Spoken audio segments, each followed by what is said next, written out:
The restaurant was buzzing with weekend chatter, the warm glow of hanging lights casting a golden hue over the polished wooden tables. In one corner, a small table for two stood out, not because of who sat there, but because of who didn't. At the table sat a young girl, maybe 9 or 10 years old, with deep brown eyes and silky hair tied neatly with a pink ribbon. She was dressed in a lovely pastel dress, her wheelchair positioned close to the table. In front of her sat a small birthday cake, a single candle flickering on top, but there were no friends, no laughter, no parents. She just stared at the candle, lips pressed together, as if she wasn't sure whether to blow it out or let it burn. Around her, servers passed by. Customers glanced briefly, then quickly looked away, no one wanting to intrude. At another table sat a man, tall, broad-shouldered, with warm brown skin, and the look of someone who carried both strength and gentleness in equal measure. His son, about the same age as the girl, sat beside him, fidgeting with a straw in his drink. The man's eyes kept drifting toward the lonely little scene in the corner. After a moment, he leaned down to his son. "You see that girl over there?" he asked softly. The boy nodded. "She looks sad," the son whispered. The man thought for a moment, then stood up. With his son in tow, he approached the table slowly, making sure not to startle her. When they were close enough, he offered a warm smile. "Hey," he said gently. "I couldn't help but notice. It's your birthday." The girl looked up. A little surprised. "Yes," she said quietly. "Well," the man continued, his voice full of sincerity, "would you mind if we joined you?" "Birthdays are better with company." The girl hesitated. She glanced at the empty chair beside her, then at the boy, who grinned shyly. Finally, she gave a small nod. "Okay." The man pulled over a chair for himself, and his son sat beside the girl. "I'm James," the man said, "and this is my son, Malik. What's your name?" "Lila," she replied, her voice almost a whisper. Malik's eyes lit up. "That's a cool name. I like it." "Candle burning. You didn't make a wish yet?"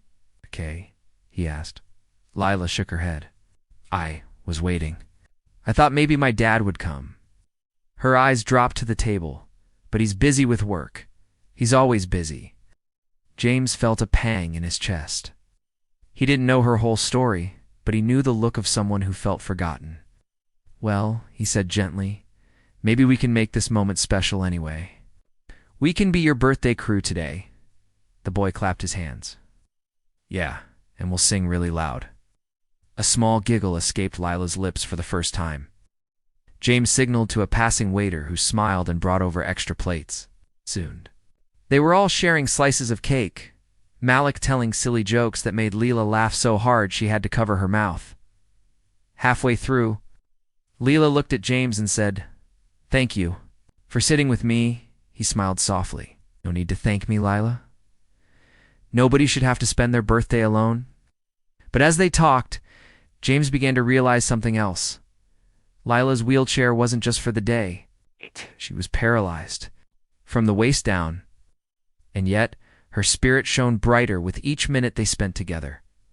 When the cake was nearly gone, James noticed a man in a sharp suit rush into the restaurant, scanning the room anxiously. His eyes landed on Lila, and his whole face changed. He hurried over. "Lila," he said, kneeling beside her. "I'm so sorry I'm late." She smiled faintly. "It's okay, Daddy. I had company." The man looked at James, a little guarded at first. "And you are?" "Just someone who didn't want her to celebrate alone," James replied simply. The father's gaze softened. "Thank you. You have no idea what this means to me." James nodded. "She's a remarkable girl. It's the CEO, because that's who the father was." Though James only learned it later, insisted on paying for their meal and even invited them to Lila's next birthday.